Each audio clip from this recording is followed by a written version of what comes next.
Assalamualaikum warahmatullahi wabarakatuh. Halo teman-teman, kembali lagi bersama saya Adinda Sasi Kirana.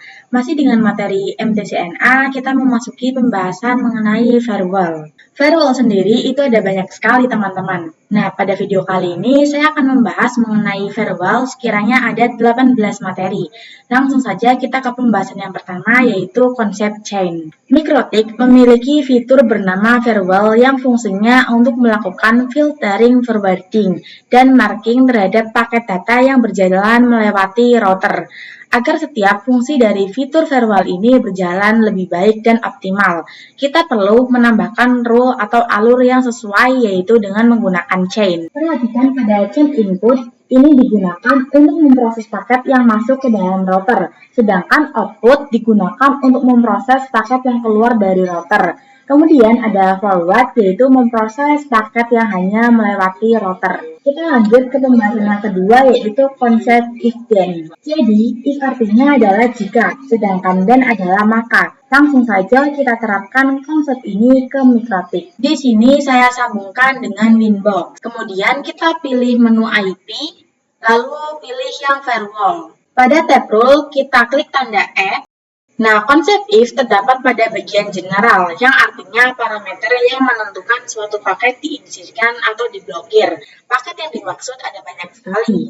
Misalkan di sini ada menu ICMP, IGMP, atau UDP, dan lainnya. Jadi, paket yang akan difilter memiliki settingan sesuai kebutuhan. Kemudian untuk konsep then ada di menu action. Inilah penentuan apakah paket tersebut akan di-accept atau drop. Pada konsep if, pada general, di bagian chain ini kita isikan forward, karena ia melewati router. Untuk di bagian SRC address, ini kita isikan IP laptop kita, misalkan 192.168.1.10. Dan untuk paketnya kita pilih yang TCP. Karena HTTPS termasuk ke dalam TCP. Kemudian kita isikan port untuk HTTPS yaitu 443. Kemudian untuk actionnya ini saya pilih yang drop.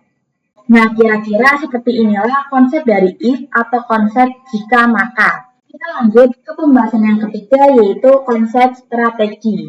Jadi, konsep strategi pada firewall filter terdapat dua, yaitu accept queue drop ANI dan drop queue accept ANI. Dari topologi, kita memiliki 5 buah PC yang akan kita coba untuk konsep ini. Yang pertama, kita coba dua komputer agar tidak bisa ping ke internet, sedangkan yang lainnya bisa.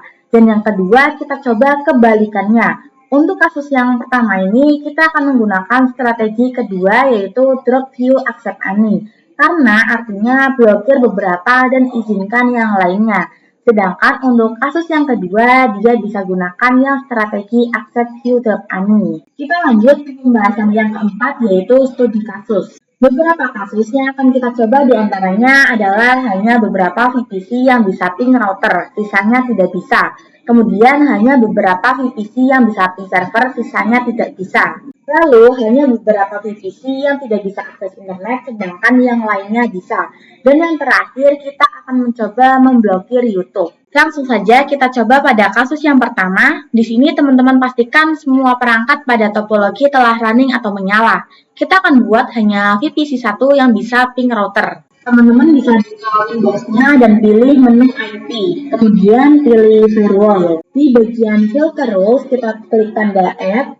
Nah, untuk kasus ini kita bisa gunakan chain-nya itu input. Karena source address-nya berasal dari VPC dan berakhir di router. Dan untuk strategi yang kita gunakan adalah accept queue drop ANI. Lalu pada bagian SRC address, kita masukkan IP VPC 1. Kita cek di VPC 1 dengan komen show IP. Nah, di sini saya mendapatkan IP 192.168.99.254. Nah, IP tersebut bisa kita masukkan ke dalam kolom SRC address. Kemudian untuk protokol di sini kita gunakan yang ICMP. Karena VPC 1 kita izinkan untuk akses internet, maka di bagian action kita pilih yang accept. Jika sudah kita apply, lalu OK. Di sini kita telah berhasil melakukan execute. Sekarang kita bisa lanjutkan untuk membuat rules drop ani. Langsung saja kita bisa klik add. Kemudian pada chain ini kita pilih yang input. Kali ini IP-nya kita biarkan kosong. Selanjutnya untuk protokol yang akan kita gunakan adalah ICMP. Karena nantinya VPC 2 hingga VPC 5 kita buat agar tidak dapat melakukan ping. Lalu pada bagian action kita ubah menjadi drop. Klik OK. Di sini kita bisa lakukan pengujian teman-teman. Kita buka terminal VPC 1. Kemudian ketikkan ping IP routernya yaitu 192.168.99.1. Nah, di sini ia berhasil ping. Selanjutnya, kita akan coba pada VPC 2 ketikan ping IP routernya. Nah, di sini akan muncul timeout. Begitu juga dengan VPC yang lainnya. Lalu bagaimana jika kita ingin VPC 1 dan 2 yang dapat melakukan ping router, sedangkan yang lain tidak? Maka teman-teman hanya perlu menambahkan rules untuk VPC 2. Kita lanjut ke studi kasus yang kedua. Tapi sebelum itu saya akan menambahkan sebuah server ke dalam topologi kita. Kita klik kanan, lalu pilih node. Nah, di sini kita akan gunakan yang VPC. Untuk namanya di sini kita ubah menjadi server. Begitu juga dengan ikonnya. Di sini saya akan cari ikonnya server. Dan untuk deskripsinya saya juga ubah menjadi server. Kemudian kita klik save. Untuk servernya akan saya sambungkan dengan router kita. Nah, di sini jika sudah, kita bisa melanjutkan mengenai studi kasus yang kedua, yakni membuat beberapa VPC bisa ping ke server dan sisanya tidak bisa. Pertama-tama, kita identifikasi tipe chain yang akan kita gunakan. Karena kita akan mencoba ping dari VPC ke server, karena ia melewati router. Maka kita akan menggunakan chain forward. Di sini kita akan konfigurasi IP-nya terlebih dahulu pada Ether 3. Kita tambahkan IP-nya di MikroTik, misalkan 192.168.88.1/24. Selanjutnya, kita juga bisa konfigurasi di servernya. Kita ketik IP dan IP-nya misal 192.168.88.2/24. Dan kita definisikan gateway-nya menggunakan IP MikroTik. Jika sudah, kita bisa buka inbox-nya dan kita klik menu IP dan klik yang firewall. Untuk rule sebelumnya bisa kita disable terlebih dahulu dengan mengklik tanda silang. Kemudian kita klik add. Nah, pada bagian chain ini kita menggunakan yang forward. Untuk source address-nya kita akan gunakan IP milik VPC 3 dan 4. Nah, kemudian kita definisikan DST address-nya dengan menggunakan IP milik server yaitu 192.168.88.2. Pada bagian protokol, di sini kita gunakan yang ICMP. Kemudian pada menu action di sini kita pilih yang accept. Kemudian kita apply, kemudian klik copy. Untuk menambahkan rules di VPC 4, kita bisa ke bagian general dan SRC address-nya kita ubah menjadi IP milik VPC 4. Nah, jika sudah, teman-teman bisa klik apply, lalu OK. Berikutnya, kita akan buat rules drop N-nya. Kita klik add.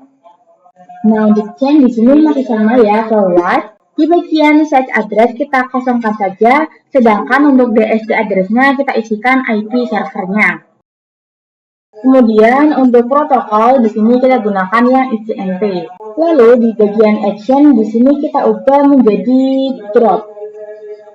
Jika sudah, kita klik OK. Di sini saya akan langsung coba pada VPC lain yang terblokir. Misalkan pada VPC 2 kita ping IP servernya. Perhatikan di sini dia munculnya timeout ya. Kita lanjut ke studi kasus yang ketiga. Yang ketiga, kita akan membuat divisi 2 dan 5 agar tidak dapat mengakses internet dan lainnya kita bisa akseskan. Pada kasus ini, kita akan gunakan strategi drop view accept any. Sedangkan untuk tipe C-nya yang akan kita gunakan adalah forward. Langsung saja kita coba konfigurasikan di Winbox. Di sini konfigurasi sebelumnya sudah saya disable semua. Kemudian kita akan klik Add. Pada general kita definisikan if-nya. Di bagian can kita ubah menjadi forward. Dan untuk score address-nya kita isi dengan IPv2. Pada bagian DSP kita kosongkan saja, dan pada bagian protokol di sini kita pilih yang ICMP. Dan di sini kita isi pada bagian yang out interface yang mengarah ke ISP yaitu Ether 1. Kemudian pada bagian DEN atau action kita pilih yang drop. Jika sudah kita apply, lalu kita copy. Kita ubah IP-nya menjadi milik VPC 5. Kemudian kita apply, lalu OK.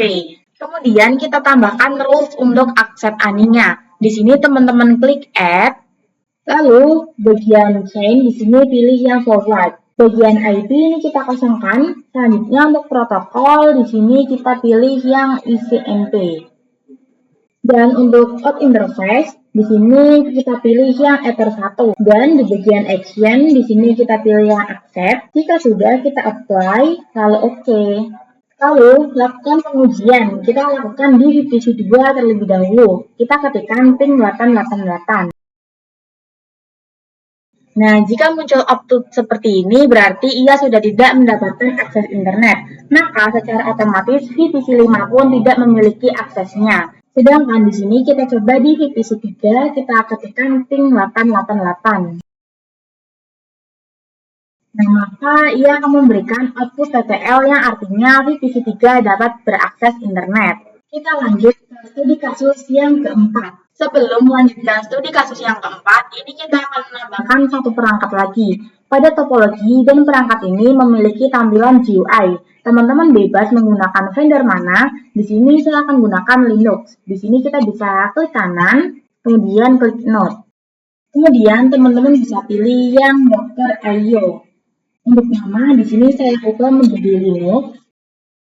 Dan untuk deskripsinya juga saya ubah menjadi Linux. Lalu untuk bagian icon saya juga ubah menjadi desktop Linux. Jika sudah kita klik select, kemudian centang di bagian DHCP Ether 1. Dan pada bagian primary console di sini kita ubah menjadi RDP. Jika sudah kita scroll, lalu kita save. Dan di sini kita bisa start Linux desktop-nya. Nah, di sini kita sudah selesai dengan topologinya. Dengan begitu, kita bisa melanjutkan studi kasus yang keempat ini, yaitu memblokir akses YouTube. Untuk konfigurasi firewall filter sebelumnya sudah saya disable. Kali ini semua PC akan kita blokir aksesnya, karena kita akan menggunakan strategi drop any. Di sini kita bisa klik Add. Pada bagian chain, di sini kita pilih yang forward, karena YouTube melewati interface yang mengarah ke ISP. Untuk source address-nya kita kosongkan saja karena kita akan memblokir seluruh klien. Kemudian pada bagian protokol di sini kita bisa pilih yang HTTPS atau yang TCP. Dan kita berikan port milik HTTP yaitu 443 di kolom DSP port. Berikutnya kita ke tab Advanced. Di bagian TLS host di sini kita tuliskan bintang youtube.com bintang. Nah, ini menandakan segala kata apapun yang mendahului unsur youtube.com itu akan otomatis terblokir. Selanjutnya pada menu action, kita pilih yang drop. Nah, jika sudah seperti ini, kita bisa klik apply, lalu OK. Selanjutnya, kita lakukan pengujian. Di sini kita pergi ke tampilan browser berbasis GUI milik Linux. Kita klik di bagian Chrome, kemudian klik titik 3 pada pojok kanan atas.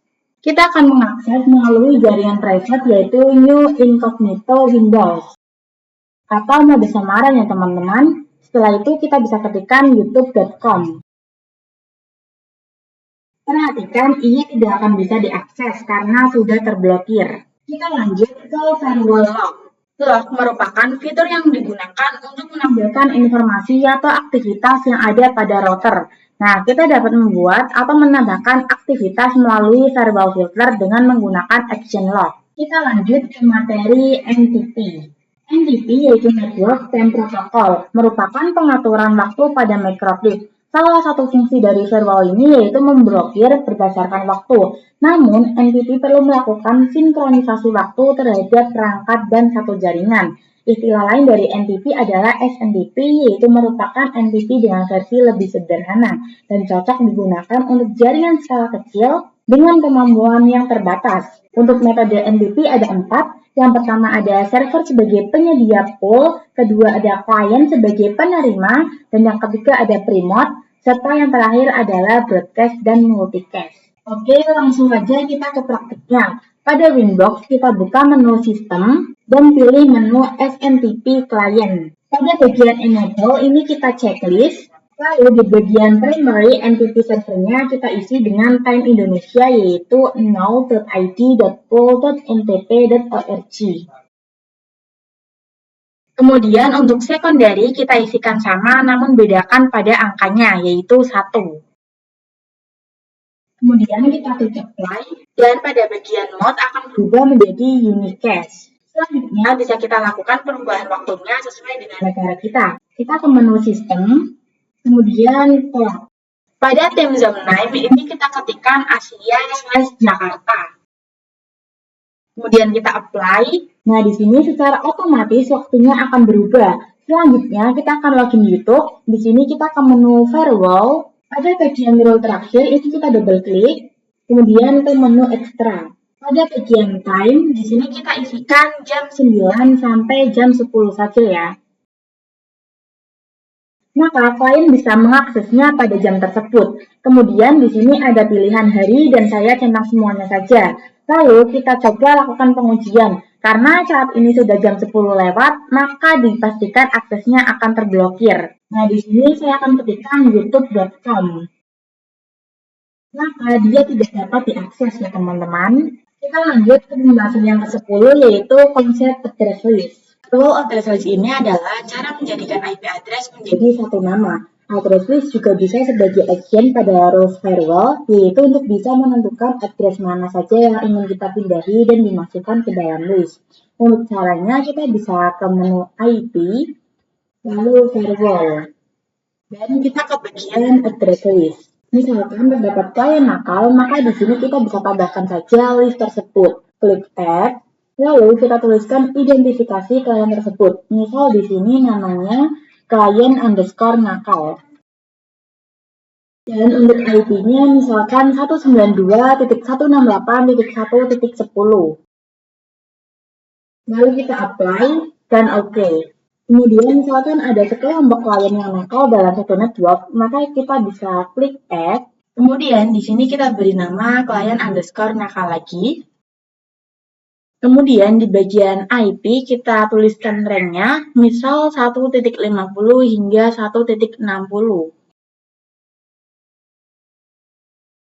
Maka nanti IP yang termasuk dalam rank ini aksesnya dapat kita atur. Kita lanjut ke pembahasan address list untuk firewall filter. Fitur address list dapat dimanfaatkan untuk penerapan firewall filter dibandingkan dengan kita membuat role satu persatu. Maka akan lebih mudah jika menggunakan fitur ini. Langsung saja kita coba pada Winbox. Di sini teman-teman bisa klik IP, lalu klik Firewall.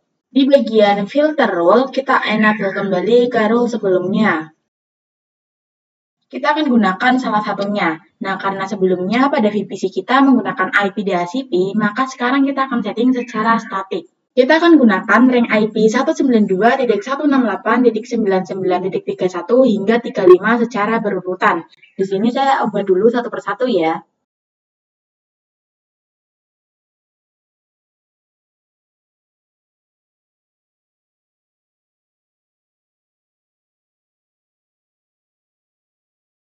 Jika sudah, kita akan membuat beberapa VPC dapat mengakses router sedangkan yang lainnya tidak bisa, yaitu menggunakan firewall filter. Di sini kita buat terlebih dahulu address list-nya, kita beri nama approve. Untuk di bagian address, kita berikan rank IP-nya, di sini saya gunakan IP VPC 1 dan 2. Jika sudah, kita apply, lalu OK. Kemudian kita ke menu filter role, di sini kita gunakan salah satu rules yang diizinkan. Di bagian general yang SRC address ini kita kosongkan. Kemudian di advance yang address list di sini kita pilih yang approve. Dan untuk action di sini pilih yang accept. Lalu kita apply dan oke. Selanjutnya, lakukan pengujian pada VPC 1 yang akan kita coba ping ke routernya, yaitu 192.168.99.1. Nah, di sini sudah berhasil ping. Maka secara otomatis VPC 2 juga bisa kita ping. Di sini kita langsung coba untuk ping router dari VPC lain. Ini akan saya coba di VPC 3. Dan di sini akan muncul timeout karena aksesnya sudah kita drop atau tidak diizinkan. Kita lanjut ke pembahasan address list untuk firewall NAT. Untuk materi ini, kita akan mencoba terapkan pada studi kasus, yakni membuat beberapa VPC saja yang bisa internetan dan sisanya tidak bisa. Di sini saya definisikan VPC 1 dan 4 lah yang dapat mengakses internet. Langsung saja kita konfigurasikan di Winbox. Pertama-tama kita bisa membuat address list terlebih dahulu. Kita klik add, kemudian untuk nama saya berikan VPC 1-4. Lalu kita tuliskan saja IP-nya 99.31 sampai 99.34. Jika sudah, kita apply, lalu oke. Lalu ke menu NAT dan double klik pada rules-nya.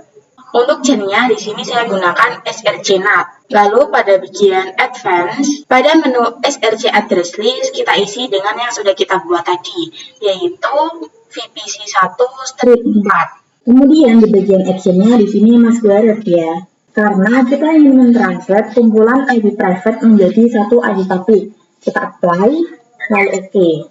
Langsung saja kita lakukan pengujian di VPC 4 kita bisa ping ke internet menggunakan ping 888. Nah, perhatikan dia akan berhasil ping. Selanjutnya kita coba langsung ke VPC 5. Maka akan muncul timeout karena kita sudah setting yang dapat mengakses internet hanyalah VPC 1 dan 4. Kita lanjut ke pembahasan firewall NAT, SCR NAT, dan masquerade. Network Address Translation adalah metode yang digunakan untuk menghubungkan kumpulan IP private klien ke jaringan internet dengan menggunakan satu alamat IP. NAT digunakan untuk ketersediaan satu alamat IP public. Prinsip NAT sama seperti filter rule bekerja dengan if-then. Jika kalian ingat, kita pernah mengkonfigurasikan NAT pada firewall NAT kita. Nah, firewall NAT itu merupakan salah satu fitur yang tersedia pada firewall mikrotik kita. Di sini kita akan membahas tentang jenis NAT yang mana di sini jika kita lihat pada Winbox, ketika kita cek NAT di sini pada bagian chain-nya itu ada SRC NAT dan juga DST NAT. Nah, inilah dua tipe yang terdapat pada firewall NAT. Jadi apa sih perbedaannya? Jika SRC NAT digunakan ketika klien yang ada di dalam router ingin keluar ke internet, sedangkan DST NAT digunakan ketika klien di internet ingin mengakses jaringan lokal dari internet. Nah, teman-teman bisa lihat pada Winbox-nya, jadi NAT itu kan sama seperti filter rules, yaitu terdapat if dan then-nya. Jadi di bagian if di sini adalah apa yang ingin kita pilih, apa itu SRC ataupun DST NAT. Sedangkan di bagian then-nya di sini terdapat action yang dapat digunakan, apakah itu masquerade ataupun yang lainnya. Oke, kali ini kita akan membahas yang masquerade terlebih dahulu. Di sini, masquerade itu digunakan untuk menghubungkan jaringan lokal ke internet menggunakan IP public dynamic. Nah, perlu kalian ketahui bahwasanya router mikrotik kita itu bisa mendapatkan IP public pada interface yang mengarah ke ISP, baik itu secara dynamic maupun static, tergantung dari ISP-nya. Pada konfigurasi NAT di Winbox di sini saya menggunakan action masquerade karena mikrotik kita itu bisa mendapatkan IP public baik dynamic maupun static. Kita lanjut ke firewall NAT, SRC NAT. Oke, jadi SRC NAT digunakan untuk menghubungkan jaringan lokal ke internet menggunakan IP public static. Di sini kita akan membahas kapan sih penggunaan SRC NAT itu. Langsung saja teman-teman bisa buka Winbox-nya, kemudian di menu NAT di sini kan ada rule yang sudah kita buat pada bab sebelumnya. Jika kita lihat di sini, kita akan menggunakan action masquerade. Jadi dia menggunakan kumpulan IP private menjadi satu IP public dynamic. Nah, kapan penggunaan SRC NAT? Jadi di sini kita ganti dulu ke SRC NAT. Nah, nanti dia akan ada tambahan menu to addresses. Jika kita lihat pada IP addresses, nah di sini pada address 1 ya yang pernah kita konfigurasikan. Nah, untuk slash 24 itu kan ada banyak ya teman-teman IP yang bisa kita gunakan. Nah, di sini kita bisa bayangkan apabila kumpulan IP public staticnya tidak hanya 136 saja, misalkan ada 137, 138, dan 139 dan lainnya. Nah, itu bisa kita praktikkan di sini. Misalkan kita tambahkan IP public, anggap saja ini IP public ya teman-teman, walaupun secara update-nya ini merupakan IP private. Oke, langsung saja kita tambahkan IP-nya yang akan saya isikan 192.168.44.137/24. Lalu kita copy. Nah, di sini kita ubah IP-nya menjadi 138. Kemudian kita copy lagi. Dan kita tambahkan lagi untuk yang 39. Di sini kita memiliki 4 IP public. Jadi kita menggunakan action srcnat. Di sini kita harus memspesifikasikan IP-nya. Misalkan IP 138. Nah, kumpulan IP ini ketika ingin internetan, maka dia akan menggunakan NAT, sehingga yang bisa ataupun yang keluar internet itu 138. Misalkan jika kita tuliskan pada rules variable kita, di sini actionnya kita pilih yang srcnat. Dan untuk addressesnya kita pilih misalkan 192.168.44.138. Jika sudah kita apply, sebelumnya kan kita melakukan pengujian untuk VPC 1 sampai 4 ya. Jika kita coba cek pada VPC 4, kita ping 88. Nah, di sini sudah bisa teman-teman, dan pastinya sampai VPC yang lainnya. Kita langsung saja ping pada VPC 5. Nah, di sini sudah tidak bisa ya teman-teman. Kita lanjut ke variable NAT persiapan topologi Apache 2. Di sini saya ingin mengembangkan topologi saya, di mana di sini untuk Linux-nya akan saya hapus. Kemudian di sini saya akan menambahkan topologi. Kalian bisa close lab. Nah, di sini kalian bisa klik device. Nah, perhatikan di sini banyak image ya teman-teman. Untuk pembahasan kali ini kita akan menggunakan yang Apache 2. Kalian bisa download saja dengan klik get device. Karena saya di sini sudah download, jadi langsung saja kita lanjut ke topologinya. Di sini saya akan langsung tambahkan, kita klik kanan, kemudian klik node. Pilih yang Docker IO. Nah, di sini untuk image saya gunakan yang Apache 2. Namanya kita spesifikkan menjadi Docker Web Server. Lalu ikonnya kalian bebas mau menggunakan apa. Di sini saya akan menggunakan server saja. Untuk IP-nya karena saya menggunakan IP statik, maka saya akan menggunakan IP dari Ether 2. Misalkan 192.168.88.1/24. Kemudian default routernya kita isikan IP address MikroTik Ether 2 yaitu 192.168.88.1. Lalu DNS-nya kita isi 888. Di sini untuk secondary console-nya saya menggunakan yang SSH. Jika sudah kita save, nah di sini teman-teman bisa nyalakan. Kemudian saya akan sambungkan dengan Swiss. Kemudian kita buka servernya. Di sini kita coba cek apakah IP-nya sudah tersetting atau belum dengan komen ifconfig @1. Oke, di sini sudah ada ya. Kita cek IP root. Dan di sini juga sudah ada. Lalu jika kita coba lakukan ping ke internet, ping 88. Nah, di sini masih belum bisa karena pada video sebelumnya kita hanya mengizinkan VPC 1 sampai 4 saja yang bisa internetan. Nah, pada variable yang bagian NAT kita bisa edit rules-nya. Di bagian AdSense yang rules ini kita hapus saja.